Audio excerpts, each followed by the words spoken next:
Welcome to the BiggerPockets Money Podcast, show number 310, Finance Friday edition, where we interview Jill and talk about what to do with your primary residence after you move out. But now I don't know if I just keep that going with my investments or I try to kind of cash flow all these renovations as quick as I can and kind of, I guess scale back on the investment piece. So I guess how do I balance the retirement accounts, the after, tax brokerage account, 529s, like all these other things we invest in with the real estate piece now. Hello. My name is Mindy Jensen, and with me as always is my real life, actual human being, never going to ask you to I am him about crypto, co-host Scott Trench.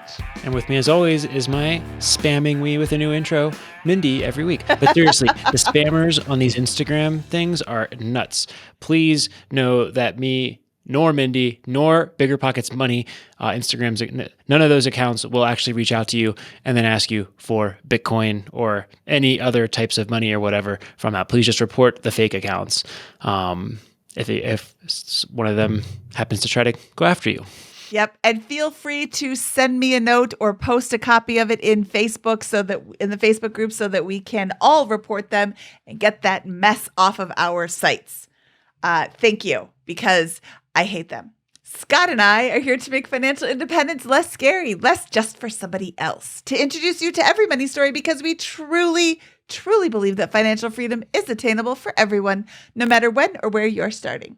That's right. Whether you want to retire early and travel the world, go on to make big-time investments in assets like real estate, start your own business, or sell to make the decision between selling and renting your home. We'll help you reach your financial goals and get money out of the way so you can launch yourself towards those dreams.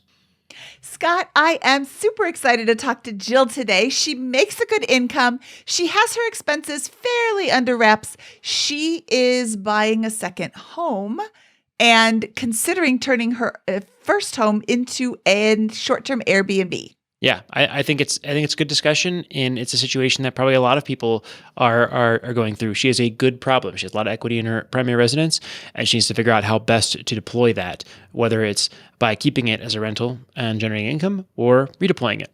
I really like that you threw that out there, Scott, and gave her something to think about. Hey, it seems like a no-brainer, but maybe you could take this equity and this money that you have tied up in this house and do something else with it. Maybe you could redeploy it in a way that would generate even more income. I really like the way that you gave her things to think about.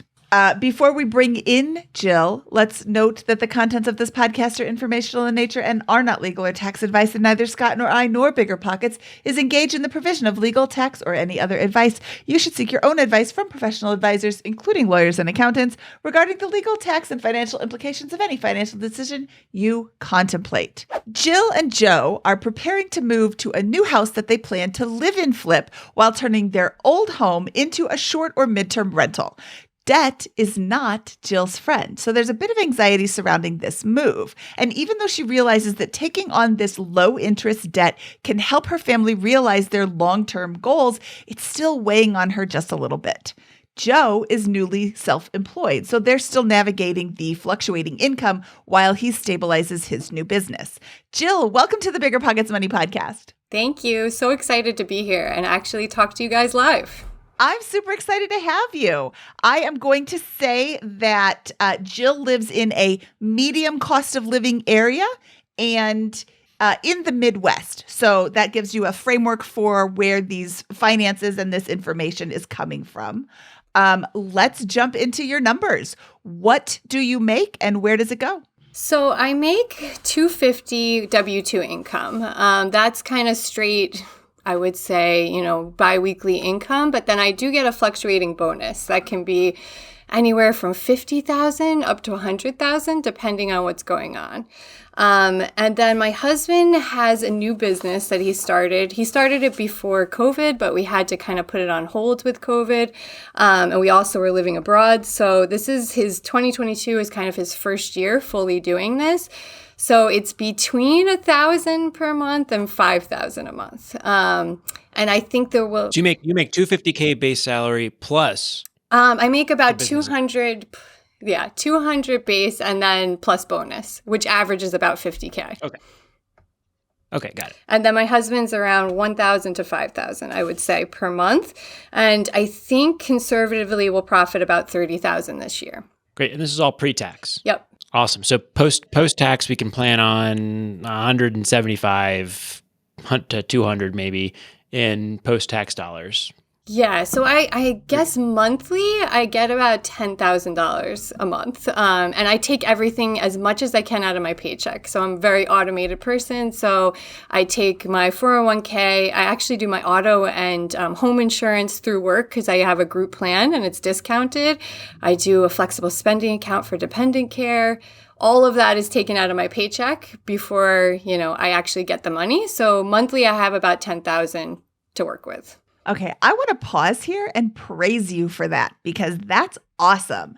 You never see that money. When you take it out of your paycheck and you put it someplace else, that's money that you can't spend. I'm saying spend in air quotes for those who are just listening and not watching on YouTube. You can watch on YouTube if you want to see all these fun faces that I make all the time we record. But this is money that you're not spending because you're not seeing it, so it's not there. And I think that's really, really cool when you can do that. I don't know that I have that option to pay my insurance, but there are things that I have pulled out of my paycheck ahead of time. And there are things you can have pulled out of your paycheck. If this is an option for you, if your expenses are a problem, if your spending is your big issue that you're trying to tackle, see what you can pull out of your paycheck before you have to spend it, because that's a check you're not writing. I'm so old, I write checks. That's a check you're not writing to pay the bill, but that's also like money that's not available for you to spend. So it's like it never hits your bank account and maybe goes someplace else before it gets to where it needs to go. So I love that idea. There's a huge discount if you do payroll deduction. So I actually talked to the insurance to switch it at one point, and it would go up $1,000 or something. So they really like that if it's through a payroll deduction, they give you a huge discount. So if your company offers it, try to go for it because it's also like a group plan. So they give you lots of discounts. That is an awesome tip. We were just saying we learn something every show, and that is awesome. Okay, Scott, now we got to talk after the show. Maybe HR. Anyway. Okay, let's look at... Well, let's go through expenses next and say, where's all that money going? How much are you spending per month and where is it going? So right now we did make an offer on another house, but I won't talk about that yet. So our current house that we live in, we have a mortgage. With the mortgage and taxes, it's $1,690. Childcare is $1,200. I give a decent amount of donations to different organizations per month, so that's about $300. Gas and car maintenance is $150. Medical is $350. I have an HSA, so I'm a big fan of the high deductible plan, so I try to cash flow anything we have going on with doctor's appointments or prescriptions, and then just save the HSA. Clothes, kind of kids' activities, personal care, pets are about $300 per month. I know this is bad, but groceries and eating out is about $2,000 total per month for a family of 4.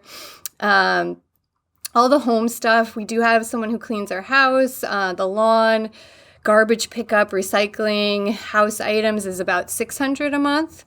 Then we have a few other bills, cell phones, streaming, which is $300. I'm down to one student loan, which is $160 per month. And we're only keeping that just in case Biden forgives loans. We will try to take advantage of that, but it's low interest. Travel is $400 per month. And then I do have a few investments that I put $200 into a 529 for my girls, and then another about $1,000 in a brokerage after-tax brokerage account. Awesome. And so where are your assets and liabilities? How much cash do you have and what do you invest in? So I have a 401k through work, which is $440,000. Most of it's pre-taxed. Recently, through listening to your show, I switched to Roth. So about 10% of it is Roth now. I also have a Roth IRA that's $40,000, a rollover IRA that's another $40,000. I just set up a SEP IRA because of my husband's self-employment. So we only have $650 in there, but we just started it last month. I have an HSA that has $10,000 in it. 529 plans for both my girls that total about 15,000 total. After tax brokerage is 33,000. And then I have about 60,000 in cash, and that's going to go towards a down payment on a house. And then our current house mortgage is 200,000. We have about 250 equity into it, and we just refinanced our mortgage last year for 15-year mortgage, and it's 1.875 interest, which is kind of unbelievable to me. Awesome. And then we have 2 cars that are paid off. Great. So what is your total net worth here? I didn't total it up. So math is not my strong suit. We got around. Let's do some quick math. We've got what? 500, 520, 550-ish in retirement accounts. We've got 565 retirement accounts and 529 plans. We got $33K after tax, $60,000 in cash, and $250 in home equity. So what is that? About a little under $1 million in net worth. I have 839. And my used cars are apparently very valuable these days. So maybe that gets me up higher. Great. Awesome. Okay. So what's the best way we can help you today? What are your goals? So, we have had a lot of debt. So graduating, my husband and I had, between the two of us, probably about 90,000 in student loan debt. So we've been plagued with student loan debt for a very long time. And we finally got to the point that we got pretty much out of debt. And we can really take any bonuses I get and my husband's income and just use that towards investments. We've been wanting to get into real estate for a very long time, but because of the debt, I was never really comfortable doing this. So my last bonus that I got, I paid off all of my student loans, most of my husband's, and we also had a construction loan on this house that we had to make our HVAC. Well, we didn't have an HVAC, so we had to put one in. We had to make our house a bit more energy efficient. So I paid that off as well. So I finally got to the point I'm comfortable buying a second house. And we want to convert this house into an Airbnb. We live about 1.5 miles from a very, very popular college football stadium, which is in walking distance. So people during those 6 home games, it's about $1,000 a night on average that people get for their houses. Wow. So even if we just rent for the tailgating for the home games, plus like graduation and some of the big events, we think we could, profit about $30,000 on this house. And our house right now is not in the best. We bought it before we had kids, so we didn't think about neighborhoods, sidewalks, busy roads. So it's not in the greatest place for us. We want to be in a neighborhood. So, but I've been really it's really cheap here. We live right outside of like the very popular town, so our taxes are lower. So I've been really reluctant to buy another house. But I think now with my debt situation, I'm comfortable. So we found a great house, one that needs a lot of work, but the bones are really good. And I actually got advice from one of your recent shows about it's a house that had no pictures online. Just the front of the house, and we went to look at it, and it's dated, but the bones are really good. It's all like cosmetic work that needs to be done, and nobody was looking at the house. It was horribly marketed, so we made kind of a lowball offer on it, and they took it. So now we have the second house, so we think we got a really good value in it. We can renovate it.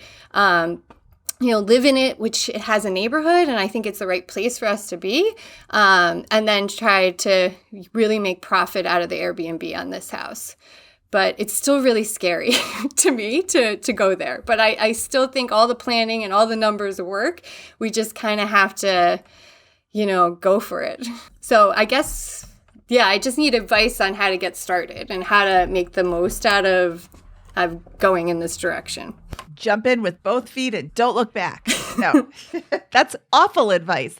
The video you're referring to is my leftovers video where I talk about in this market, nothing is sitting around except every once in a while something is sitting around, and it could be a disaster, or it could back up to train tracks, or it could be overlooked. And those are the properties that you look at. I just today closed on a property for a client that was a leftover that is going to be gorgeous in about 15 hours of elbow grease.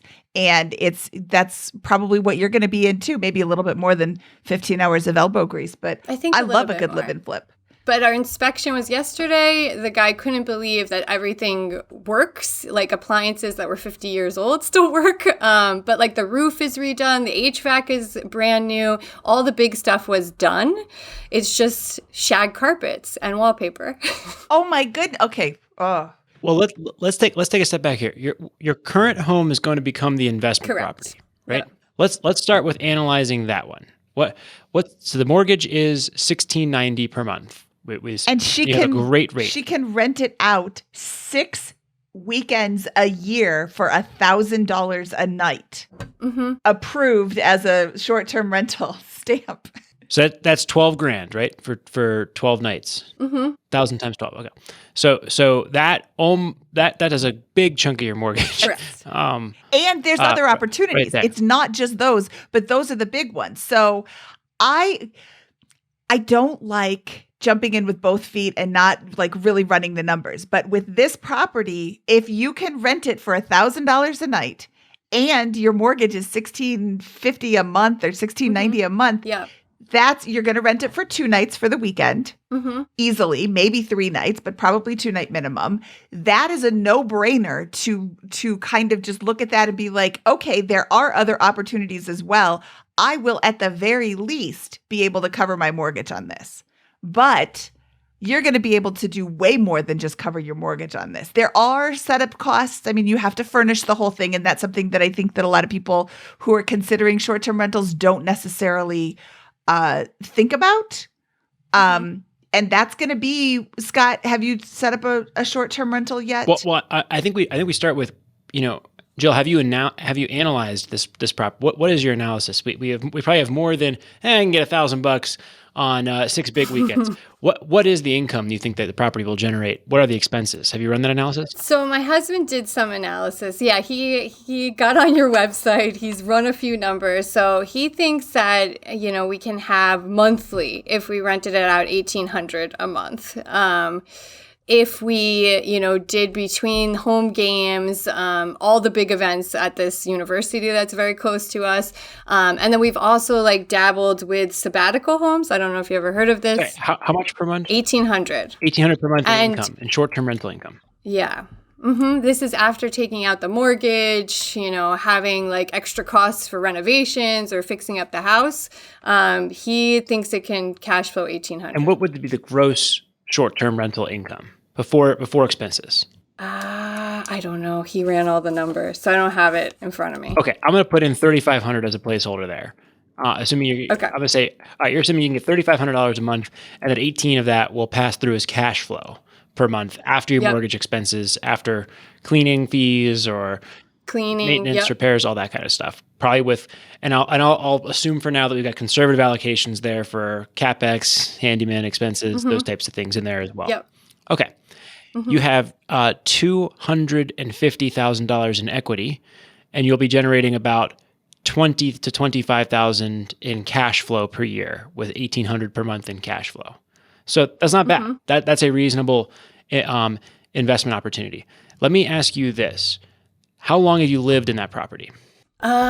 We are going on 10 years now. Okay. Would you buy another identical property? Would you and do the exact same thing with $250,000 down? I don't know.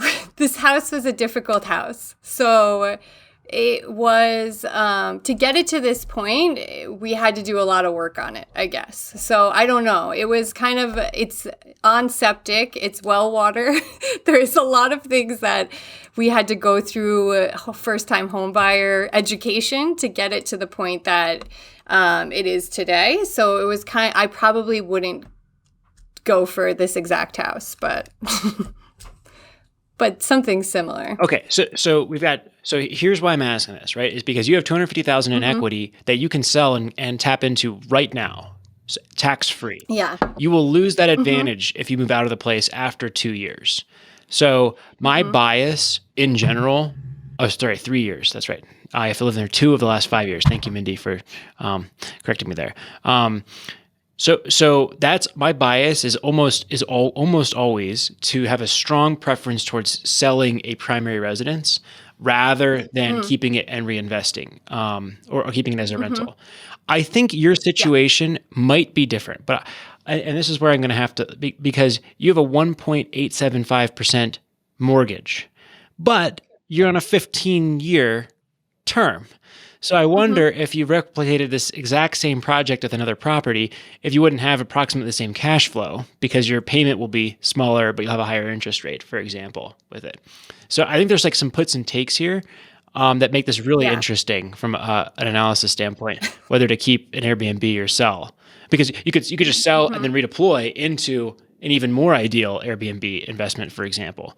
And you get your gain out now tax free and get a new basis to start with from the new project with. Our reason for keeping it is this side of town has continued to develop. So when we bought it, it was farmland. It was people who had been here like for 70 years, kind of like live off the land type neighbors who shoot squirrels in the backyard. But we have definitely the area's developed. So they've built really fancy condos on one side of us that are going for $600,000. They're building like a very nice pub in a historical barn across the street from us. So we keep thinking this side of town is developing more and more. And we really like this town. And there's not a ton of properties that you can have the taxes this low in this location, you have like the kind of the same value out of it that we have here. So we've always wanted to hang on to the property because we actually have a decent amount of property as well. We have about an acre. So we wanted to see how this side of town developed, and I think our equity will keep going up on the house. So absolutely. What I'm trying to say though is you have $250,000 in equity in this property. You've done well, and it sounds like you believe it will be a reasonable investment going forward. Your problem is that in 3 years from now, if you sell the property, you're going to lose. Like right now, you have $250,000 in equity that you can harness and sell. It probably isn't all gain, but let's assume it's all gain. If you sell it in 3 years from now, you're going to pay tax, 25% capital gains tax on that, and that's going to cost you $62,500, right? If you sell this property and then redeploy it into an identical investment property down the block, you're going to get a new mortgage and reset, but you're going to harness that gain and have a new basis that you're going to take advantage of that tax break with it. And so that's kind of what I'm talking about here. And that's the decision you have to make. And from there we can say, okay, my property is good for Airbnb. We know that. We're happy with that. You've obviously done the analysis and you've got good, but can you do better or about the same with a nearby property, for example, right? And I think that's your challenge that you need to kind of go through here, because your strategy might be the right one. It just might be, you know what, if I actually optimize, like I bought this house to optimize for my family in our situation, and it happens to be a good Airbnb. But this one, a few blocks down the road, is actually even better from an Airbnb perspective with current market values. And for the next 10 years, I'll be better off with that, make more return, executing the same strategy, but just taking advantage of my tax break. That's what I'm trying to get at with these questions. So you said well water, and I don't know how sulfury your well water is, but when you say well water, I think sulfur water, and I'm wondering how much of an attraction that is going to be as an Airbnb. Is there any plan to bring city water to the property? Not at this moment, but we do have lots of filters on it. So you don't notice it now, but it took us a while to figure out the right combination of filters and softeners to get it. Water. So do people not like well water? Yeah, we drink it. No, it's disgusting. No. Oh. If you didn't grow up totally on it, and for me. there's different kinds of well water. No, you're weird. There's different kinds of well water, Scott, and some of them are like, oh, okay, I didn't even know this was well water, and some of them are like, is there a dead mouse in this water? It's disgusting. My grandma had that kind of water. I never wanted to drink water at her house because it was just so. I always gross. look forward to having a big glass of water at home. Parents' house. You probably have, there was something dead in my grandma's well, I think. Anyway, so if you've figured it out, I would just be really, really sensitive to any reviews that you're getting about that.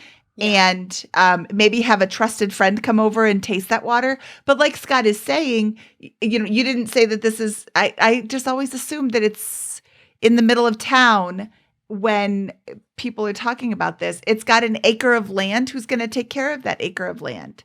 What is going on with that acre of land? Since it is near a place that holds football games, are people going to host big parties at your Airbnb?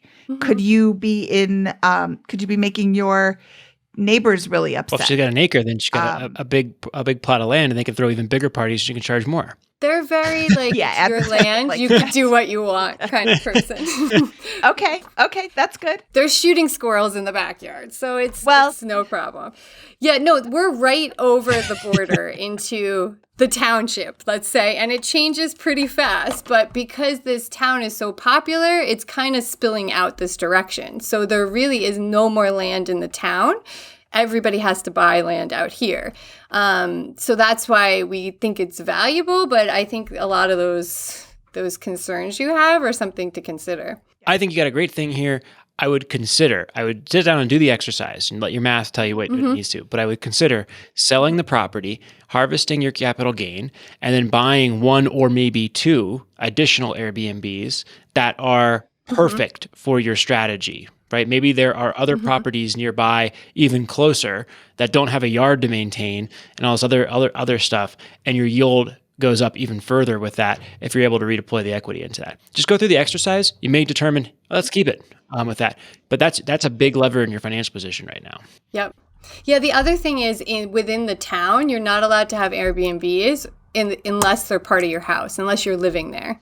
So that's another thing. So there's a limitation on how many Airbnbs can be in this town, which is maxed out. And now you have to be living in the house. You can rent part of your property. So it's actually... So if you're one block away from the town, you're not subject to that law, and you have it. So yeah, correct. You're now I have some loopholes, but yeah, I totally get what you're saying. And there's, another thing to think about is the cost of furnishing it. I would definitely go after the college clientele and the college decor, which should be actively available in, thrift stores and garage sales in and around, I don't know if you guys do you call it hippie Christmas, where all the college kids throw all their stuff away at the end of school? Graduation weekend is one of our favorites. We get lots of new stuff. A long, thin table, back. Yep. Okay, great. Beer pong tables. Yep. We got it covered. Perfect.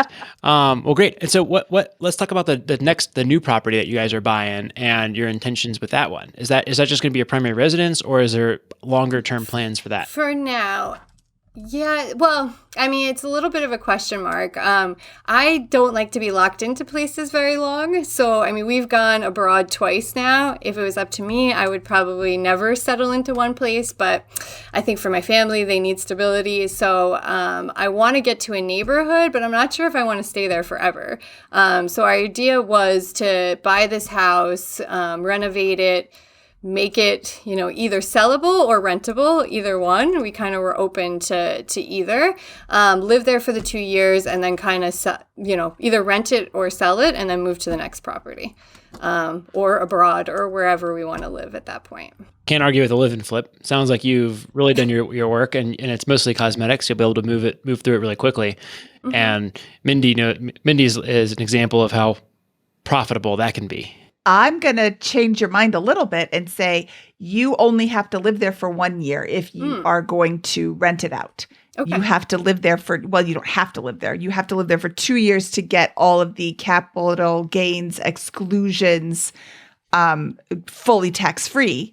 But if you're going to rent it out, it doesn't have to be a full 2 years. It can just be 1 year. Can you move in and then immediately rent it out for 6 months while you travel the world? That's still your primary residence. Your mail goes there.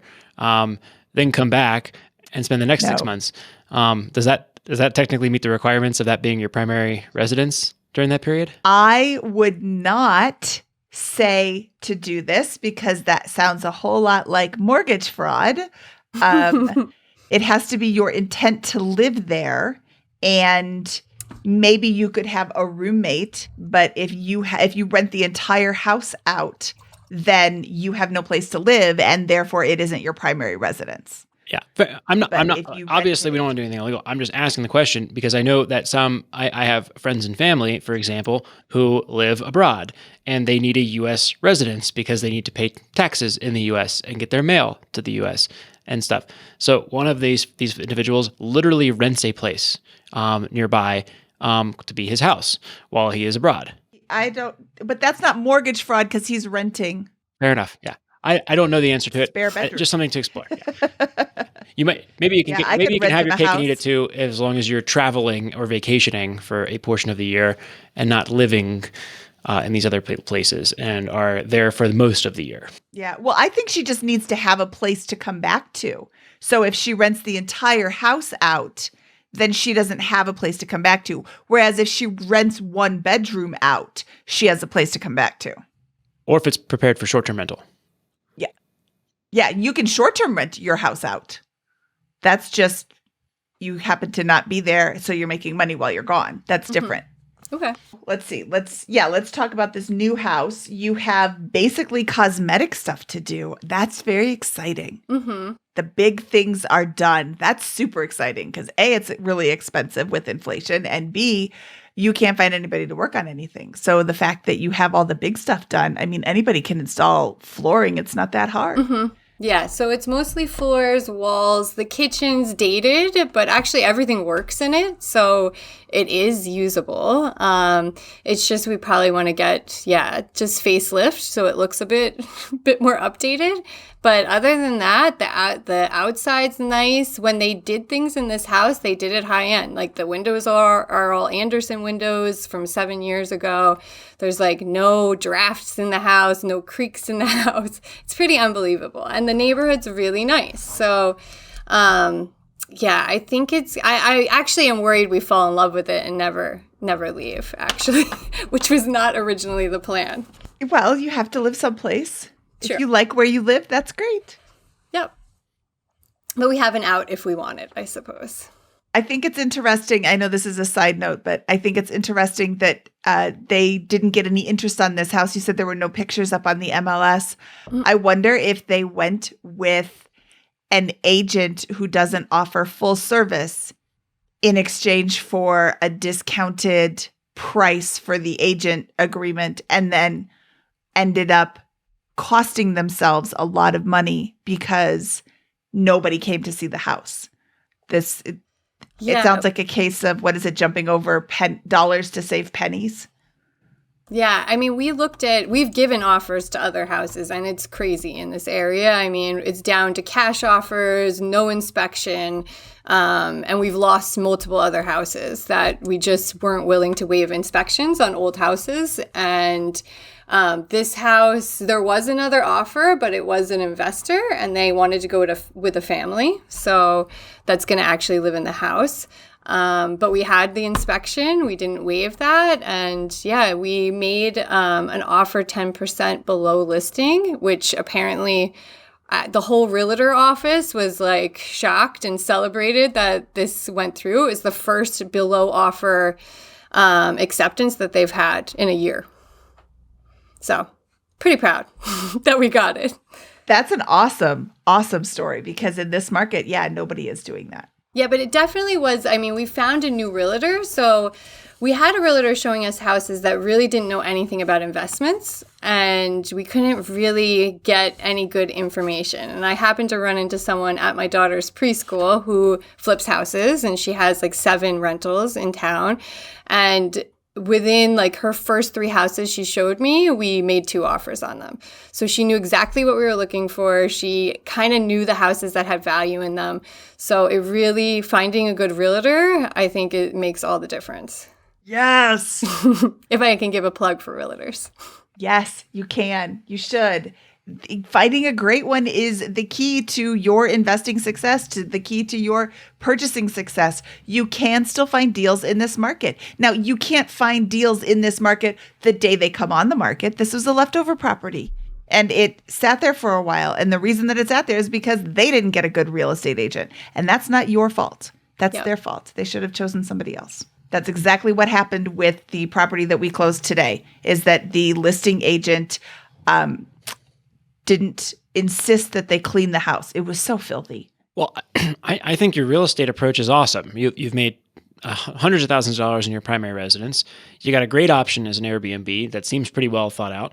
I do think you should go through the exercise of at least looking to see what it would look like Mm-hmm. to sell and redeploy into similar properties, for example, and think about that tax hit, how that would work over a 5 or 10 year period, because you may be able to get what you're looking for there without that. But it may be that the nuances of your house are perfect, being just over the township line, enabling you to Mm-hmm. Airbnb, and having a perfect thing there. So that may be great. It Mm-hmm. may be an exception to that where you should keep the house.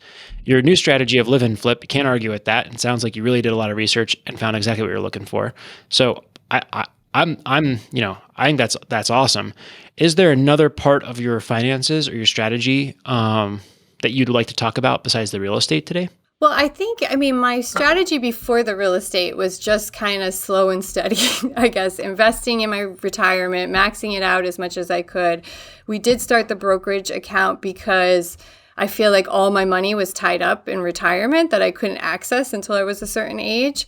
But now I don't know if I just keep that going with my investments or I try to kind of cash flow all these renovations as quick as I can and kind of, I guess scale back on the investment piece. So I guess how do I balance the retirement accounts, the after, tax brokerage account, 529s, like all these other things we invest in with the real estate piece now? Right. I think if you're going to have a rental property, the vacancy is going to kill you from it. So I think you make sure that you can move into your property, the new one, and that Mm-hmm. your current one is able to be rented out, and that's the first priority, because you're going to be losing $3,500 a month or whatever your gross rent is every month Mm-hmm. that place is vacant.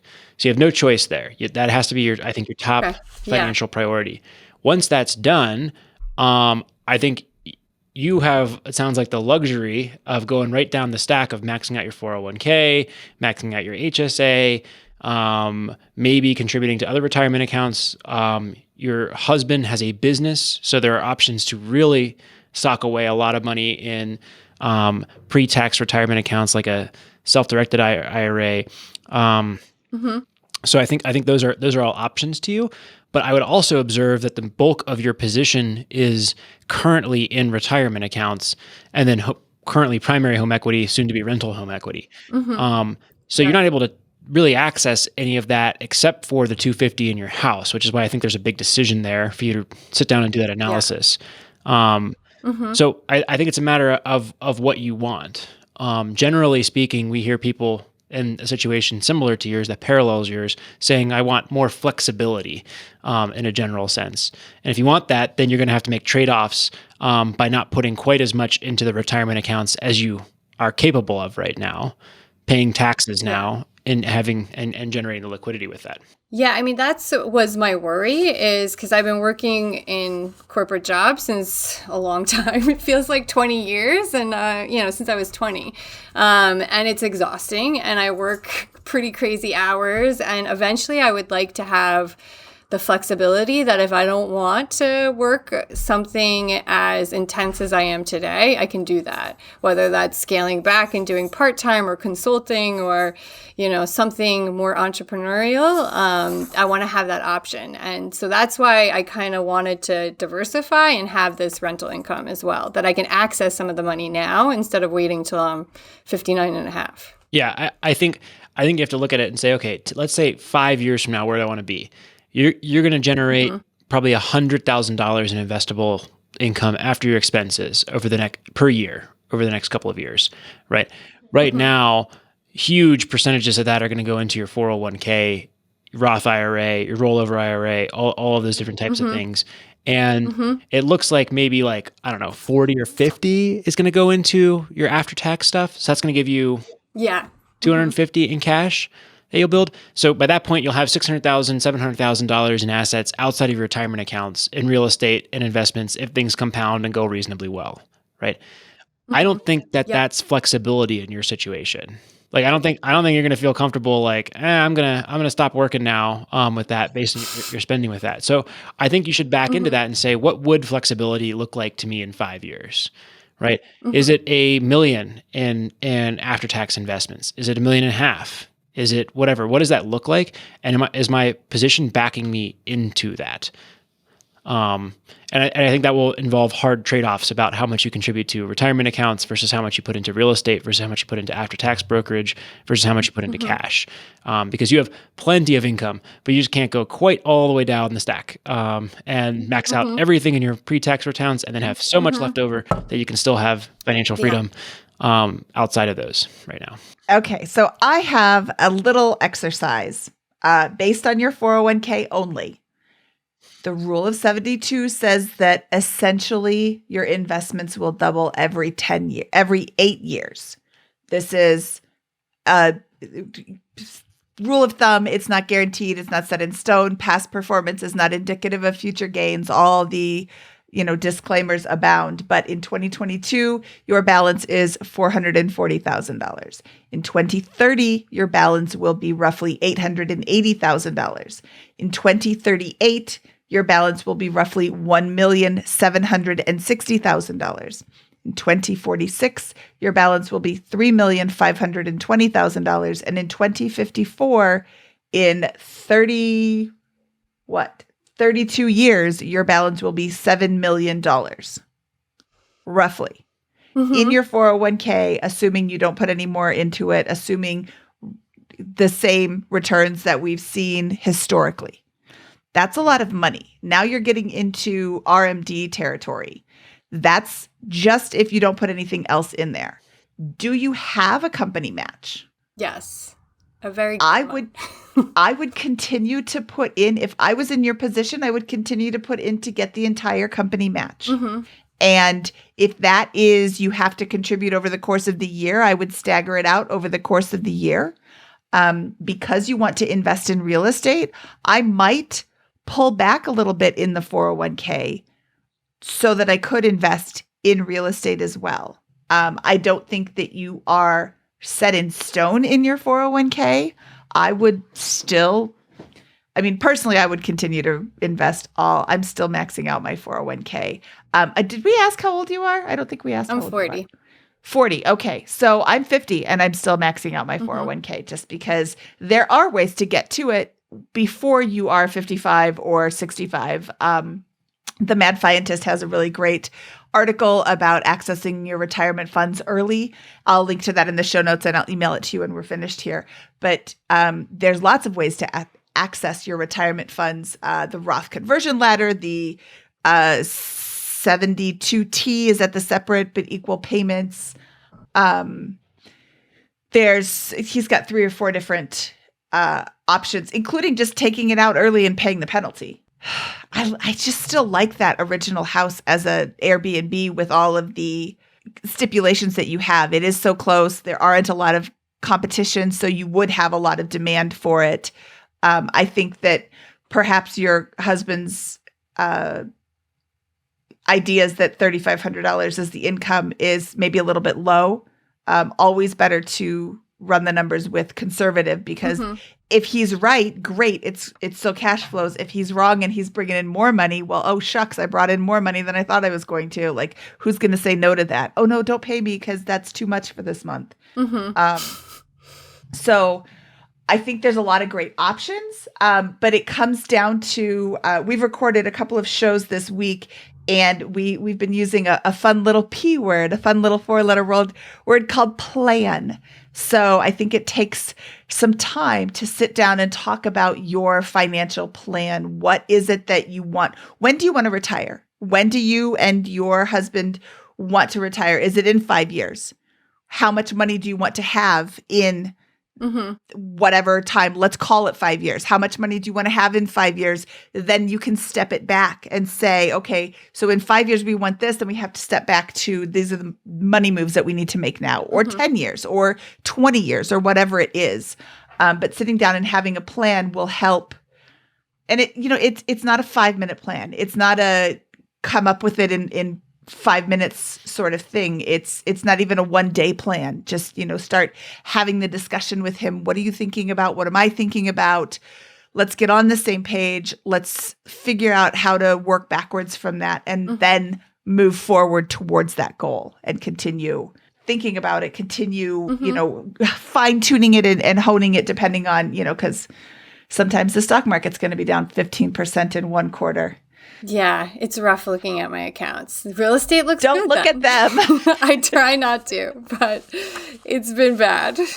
Yes, I hear you. I just don't look at them.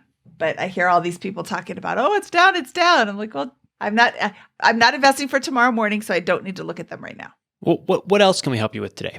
No, I think it's kind of this whole planning piece. I think we were just overloaded in retirement accounts, at least in my opinion, and I felt like we couldn't access them. So I feel good that we're moving more towards the real estate piece. I guess just planning, the next 5 years, 10 years, 15 years. I mean, we always said 15 years we would try to retire. All of our parents are like in their 65, 66, and still working full time with no real intent to retire. And we don't really want to do that. We really want to, like when we're 55, be able to scale back. I mean, our kids will be in college. Like we have lived abroad twice. I want to continue to live abroad and this time get to enjoy it instead of working the whole time. So, I mean, it's just kind of I think my husband wants to make sure we enjoy today, and I'm like, just shoot and do what we need to do to prepare for 55 so we can really completely be financially free and do what we want to do. So it's just kind of balancing those two things, I think, and how to do that. Yeah, I think Mindy's advice is spot on. Put together a plan, say, here's what I want to be in 3 years, here's what I want to be in 5 years, here's what I want to be in 10, here's what I want to be in 15. What is it? Here's a portfolio is supportive of that. And my current path is pushing me here. What adjustments do I need to make to get to exactly where I want to be backing into that portfolio? Let's say it's $2.5 million bucks in 12 years, to cut 3 years off of your 15 with that, right? What's that portfolio look like, right? Probably I'm going to be mostly in retirement accounts if that's the case, right? Because you're going to be close to that 59 and a half age point. You only need to bridge it for a handful of years, less than a decade. So you can go heavy into retirement accounts if that's going to be, if that's the plan, and continue doing that. As long as you're putting, 30, 40, 50% of that cash flow into your outside after-tax brokerage accounts, real estate, those types of things. And I think you'll probably be able to make it or have a strong cash position. So if it was 5 years, we need to really shift that though. And we need to really pull it out of the retirement accounts and into stuff that you can access right now. But it's all about what that plan looks like. Yeah, I can't get my head around 5 years, I guess. Coming from family that don't think vacation days or anything, they've never taken them, they're gonna die working. 55 to me seems very You can make early. a step change in your finances in 5 years with intent and grind, especially with your income. So true. But I could see a situation. How's this for 5 years, right? You are going to generate $500,000 in investable liquidity from your job and income, and the spread there. Yep. And your husband is just starting a business, right? Probably your idea is that the business is not going to be terrible and generate very little income for the next 3 to 5 years. No. You're probably starting it because you think it will do something positive over time. Yep. So, okay, I'm sitting here in 5 years. I've generated $500,000 in investable liquidity, bought a couple of rental properties and some after-tax stocks, continue to take the match in the 401k. Now my net worth is sitting from 800, it's at 1.3 million. Plus I get whatever I'm adding to the pile from the business, right?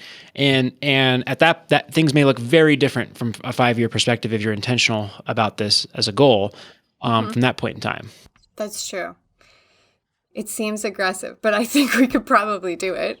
It's just, I've been working so long, I don't know what it looks like to even think about not working in 5 years, but. Well, that's our job is to do that. 5 years, I think, is a really reasonable amount of time in a situation like yours or someone who's willing to make big changes to get that a step function change in your situation. Is it enough to go from zero to multimillionaire retiree? No, but it's definitely enough to go from zero to maybe a few $100,000 in net worth for somebody, or from a few $100,000 to well over $1 million in your case, with substantial actual passive cash flow if you're intentional about it and that's your plan. Intentional and plan. I like those 2 words, Scott. Okay, Jill. Well, this was a lot of fun. I really appreciate your time today. I'm super excited for pictures of your house. Please send them to me, your live-in flip, and hit me up with any questions you have about it because it can be super fun. And every once in a while, you will hit a brick wall and be like, oh, what am I getting myself into? So if you need words of encouragement, reach out because I have them. It's not always pretty, but it's really fun cashing those big checks when you sell it. Have you seen shag carpets that have rakes in the rooms that you have to rake the carpet? I usually rip those out the day I It's in close. good shape, but it was funny. I was like, why is there a rake? And the realtor's like, yeah, that's how you don't vacuum shag. You rake it. So it's going to be an experience. When you pull it out, have a mask on because like one of those big like breather masks because all the garbage that they didn't vacuum up will be there. Good to know. Gross. See, learning already. Smells like money. Yuck. Okay, Jill. We will talk to you soon. All right. Thank you. Thank you. All right, Scott, that was Jill. That was a lot of fun. I really, really enjoyed your take on where she's going. And I just always get something out of these episodes. I had a lot of fun with her today. Yeah, I think it was a good discussion. I think that she's made a lot of really smart decisions. It sounds like they've really come into a really good income situation. I'm excited to see how her husband's business takes off. I'm excited to see what they decide with the primary residence that they currently have, what they're going to do with that. And I'm excited to see how their new live and flip goes. So, I mean, they're doing all the right things, and I think they're going to get build wealth a lot faster than they think over the next 3 to 5 years. I agree. I think they have a lot of things in like going in their favor. And number one is that they don't have debt and they have a great income. They spend less than they earn. She has an impressive income, and then she has things being taken out of her income, out of her check before she even sees it. I love that tip. That tip right at the very beginning of the show. Love that. Talk to your HR department and see what you can get taken out of your paycheck and see if there's a discount for that, having that done. Yeah. By the way, let's call something out here. She just finished kind of paying off a lot of debt, has put everything into retirement accounts to this point, and has the home equity. This is really an inflection point for Jill, where she has created a really good situation and has a lot of the ability to invest on a go forward basis. And I think that she's like, what are you talking about? 5 years from now, I'm going to have a really good outcome here or have a lot of optionality. Well, I think that's right. I think you can't count on it, but you can say, looking back at stock market returns over the last 150 years, the compound annual growth rate is close to 10%. It's a little less than 10%, right? So you say, okay, I got 800 grand, right? I'm going to save up 100 grand a year for investable liquidity, and I'm going to make a 10% return. So that's 180 grand in wealth building going on every year, with the 100 that I'm building compounding, right? Now, then that's going to go up, and then I'm going to increase my wealth by another 18 grand on top of that 180, so just under 200 grand the next year, and then 220, and then 240, and so on and so forth. And that compounding, and again, that's going to happen in an average long-term environment. It may not happen next year. The next 5 years might be terrible. But why would you build your model on something that is drastically different from the long-term averages and plan for what you think is a reasonable set of events to happen downstream? And if you're used to having a huge debt burden, the opposite effect is taking place. You're getting interest is accruing against you, and you're pushing the ball up the hill or the rock up mountain. And then when you get on the other side and you start investing, it's starting to roll down the mountain from that. And I think that's what a lot of people can maybe take away from this is, yeah, it sounds crazy, but once you're out of debt and beginning the investment process and thinking through it really intelligently, I think you have a really good shot at compounding those gains and snowballing over a fairly, and you should bake that into your plan, right? Because what's at stake here is prime years of your life doing what you want to do. So that's the consequence of getting this right? There's a consequence to being too aggressive and running out of money and creating a problem. There's also a consequence to not being realistic and being way too conservative and not doing the things you want to do earlier in life when you want to do them. I could not have said it better, Scott. Absolutely 100% agree. The cost of what is the opportunity cost of not being able to do the things that you want to do because you're busy paying off debt? It just goes back to that spend less than you earn, invest wisely, earn more. There's a lot of things that you can do to game the system just by being intelligent and being conscious with your spending. Okay, Scott, should we get out of here? Let's do it. From episode 310 of the BiggerPockets Money Podcast, he is Scott Trench, and I am Mindy Jensen saying, give me a hug, Ladybug.